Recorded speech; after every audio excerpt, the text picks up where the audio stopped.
Nah, memang itu tujuannya. Memang itu targetnya. Anda mau haji dan umroh, apalagi dari Eropa muda, kami sarankan dia mau pernah haji umroh, silahkan. Kesempatan di negara kita antrinya cukup panjang. Supaya Anda termotivasi mau mengerjakan, cari keutamaannya, baca keutamaannya.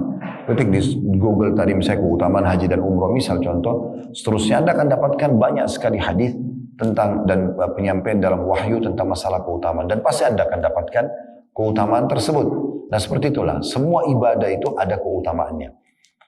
Dan kita bisa misalnya gini, bisa nggak Ustaz saya haji supaya dosa saya dibersihkan? Nah memang itu targetnya. Karena kata Nabi SAW, dan siapa yang haji tidak rafath, mengucapkan kata-kata syahwat yang haram, dan tidak fusuk, berbuat kriminal, maka dia akan pulang dari haji seperti baru dilahirkan oleh ibunya. Nah seperti itulah. Semuanya jenis ibadah, tidak ada satupun, walaupun itu ibadahnya hukumnya secara fikih sunnah, kecuali punya keutamaan. Begitu juga dengan dosa-dosa. Tidak ada satu dosa pun kecuali ada ancamannya. Jadi kalau seseorang di antara kita masih berpikir berbuat satu pelanggaran agama, tinggal dia searching di Google misalnya ancaman zina, ancaman bohong, ancaman riba. Dia akan temukan banyak sekali ancaman-ancaman. Dan itu pasti akan menimpa orang-orang yang melakukan pelanggaran tersebut. Mirip dengan Anda kalau kerja di perusahaan, karena sini rata-rata teman-teman mungkin terikat dengan akad kerja, maka Anda kalau menjadi seorang staff, ya, berprestasi, Anda ikutin aturan-aturan SOP, Anda akan dapatkan gaji dan bonus yang dijanjikan. Nah seperti itu orang yang bertakwa. Dia lakukan ketaatan-ketaatan, Allah akan berikan kepada dia. Begitu juga dengan orang yang ugal-ugalan. Dia tidak ikutin SOP, maka pastikan dia akan kena hukuman atau ancaman. Mungkin biasa di Indonesia kita jadi silakan dengan SP1, SP2, surat peringatan 1, 2, lama-lama di PHK. Nah seperti itulah. Itu contoh di pekerjaan kita, tapi ini terjadi pada hubungan kita kepada Allah Subhanahu wa taala. Nah, dari keutamaan-keutamaan takwa ini saya akan sebutkan mungkin beberapa ayat saja. Untuk mudahnya, kalau Bapak Ibu bisa buka aplikasi Al-Qur'an di handphonenya, Anda bisa lihat surah At-Talaq. Surah nomor 65 dalam Al-Qur'an. Di situ ada 4 ayat berurut. Ayat nomor 2, ayat nomor 3, ayat nomor 4 dan ayat nomor 5. Ini 4 ayat semuanya menyebutkan keutamaan takwa. Tentu tadi saya sempat singgung, ada 200 kurang lebih ya, term kata-kata takwa itu, takwa, muttaqin, muttaqun ya, itu ada sekitar 226 atau 200 lebih.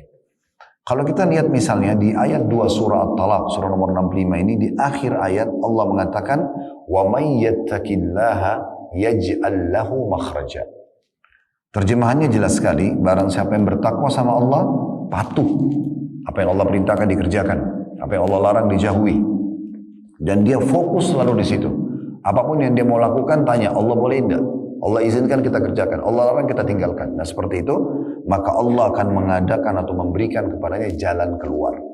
Untuk lebih jelasnya begini, kalau teman-teman masuk di hotel, di Madinah sama Mekah misalnya kalau lagi umrah atau haji, tangga darurat itu untuk menyelamatkan diri kalau urgen, tertulis bahasa Inggris kan exit, bahasa Arabnya makhraj.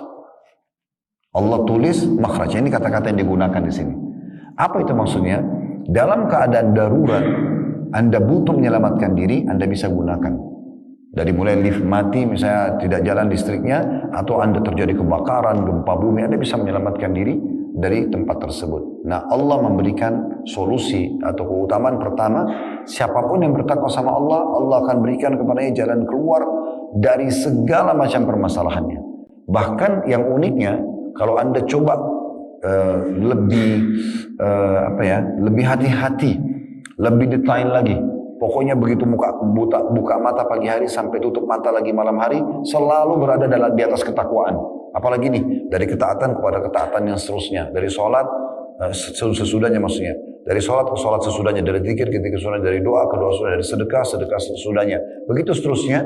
Dan Anda selalu hindari. Oh ini nggak boleh, haram, saya nggak mau. Makanan, pendapatan, pergaulan, segala saya nggak mau. Dijaga misalnya.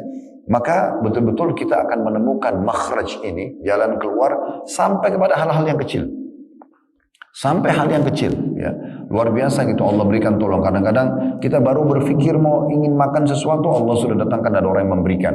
Mungkin Bapak pernah alamin itu. Misalnya kita lagi urgent sekali butuh bantuan, tiba-tiba Allah datangkan orang-orang yang membantunya. Bahkan kita sakit pun Allah datangkan orang yang membantu. Sampai kepada hal-hal yang kecil pun Allah Subhanahu wa taala berikan pertolongan. Itu kalau yang kecil dikasih, apalagi yang besar gitu ya. Kemudian di ayat 3-nya, sesudahnya Allah mengatakan wa yarzuqhu min haitsu la yahtasib. Dan Allah pasti akan memberikan rezeki dari tempat tidak disangka-sangka. Jadi bukan hanya diberikan solusinya, tapi akan diberikan rezeki. Kita tahu rezeki itu bukan hanya duit Bapak Ibu sekalian ya, tapi rezeki semua yang membuat roda kehidupan bisa berjalan. Allah akan penuhi semua. Kemudian di ayat 4-nya bisa dilihat di akhir ayatnya, wa may yattaqillaha yaj'al min amrihi yusra. Siapa yang bertakwa kepada Allah, Allah akan jadikan perkaranya, urusannya mudah. Nah, di sini ada korelasi antara ayat 2 sama ayat 4. Kalau ayat 2 tadi Allah akan berikan makhraj, jalan keluar, tapi belum dijelasin jalan keluarnya ini mudah atau tidak. Misalnya orang sakit harus operasi dulu baru sembuh. Nah, itu ada jalan keluar juga tapi melalui operasi misalnya.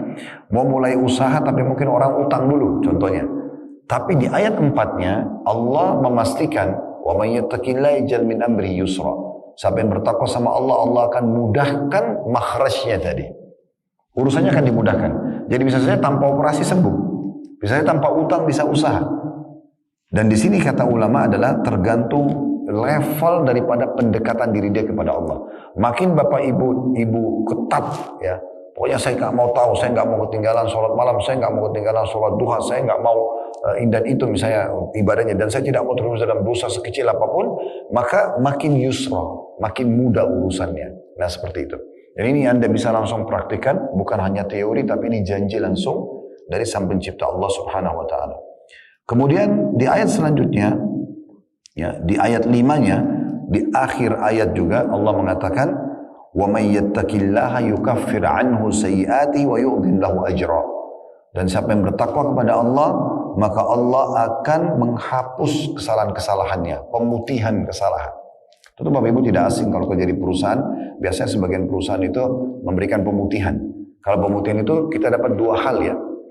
Kapan kesalahan kita dimaafkan teman-teman, kita dapat dua hal. Yang pertama, kita tidak akan dihukum karena sudah pemutihan ya. Dan yang kedua, fasilitas yang tertahan karena pelanggaran kita itu akan diberikan kan gitu. Contoh misalnya kalau ada orang melakukan pelanggaran di perusahaan, kalau dia masih ada kesalahannya, maka dia masih harus menebus kan gitu. Tapi di sini kalau diputihkan, itulah pembersihan dosa dengan istighfar dan taubat, berarti akan ada penghapusan hukuman sekaligus tentunya pengembalian fasilitas yang tertahan karena pelanggaran tersebut. Nah seperti itu kurang lebih gambarannya. Dan juga dikatakan serta Allah akan melipat gandakan balasannya. Nah, jadi ini ayat-ayat Al-Quran yang luar biasa yang berbicara tentang masalah takwa itu sendiri. Kemudian selanjutnya juga Anda bisa lihat dalam surah Al-Imran di ayat 133-nya. Tentu di sini saya pilah-pilah saja karena melihat waktu kita ya. 133 ini Allah Subhanahu wa taala memastikan tentang masalah surga. Ya, itu dijanjikan yang merupakan balasan maksimal nanti di akhirat. Kita semua yang dulu majelis ilmu seperti ini, Bapak Ibu tutup auratnya, Bapak Ibu hati-hati dengan pendapatannya, Bapak Ibu mengerjakan ketaatan-ketaatan kepada Allah seperti haji, bakti sama orang tua. Semua ini targetnya kan karena ingin masuk surga. Dan kita hati-hati melakukan pelanggaran karena takut masuk neraka, itu sudah umum ya. Dan Allah mengatakan bahwasanya memang surga itu disiapkan untuk orang-orang yang bertakwa. Bisa dilihat surah nomor 3 ayat 133. Allah berfirman wasari'u ila maghfiratin min rabbikum wa jannatin arduha as-samawati wal ardu iddat lil muttaqin. Dan berlumba-lumbalah kalian, bersegeralah kalian kepada ampunan Tuhan kalian. Jangan tunda taubatnya. Segera taubat, segera hijrah menjadi orang yang lebih baik dan lebih dekat sama Allah. Dan kepada surga yang luasnya seluas langit dan bumi. Nanti istana kita di surga bukan lagi 1000 kali 1000 meter. Nah, saya datangkan istilah angka ini supaya nggak masuk akal kita gitu ya. Kalaupun manusia mendapatkan sekian ratus hektar tanah misalnya dan dia tinggali sebagai tempat tinggal, itu nggak mungkin karena manusia paling butuh tempat tidur 1 kali 2 meter. Itu sudah cukup, apalagi kalau 2 kali 2 meter king size ranjangnya sudah sangat cukup untuk tidur gitu kan. Tapi nanti akan diberikan seluas langit dan bumi. Lalu Allah bilang apa? Uiddat lil muttaqin. Semua itu hanya dijanjikan untuk orang-orang yang bertakwa. Jadi memang takwa ini yang merupakan kunci, kata kuncinya gitu ya. Orang patuh kepada Allah subhanahu wa ta'ala. Dan tentu teman-teman sekalian dari sisi lain, kita tidak ada alasan untuk tidak patuh sama Allah. Apa masalahnya teman-teman tidak mau patuh kepada Allah? Apa masalahnya teman-teman belum mau hijrah untuk menjadi orang yang lebih dekat kepada Allah? Permasalahannya apa? Jadi kan? Sebab ada solusinya.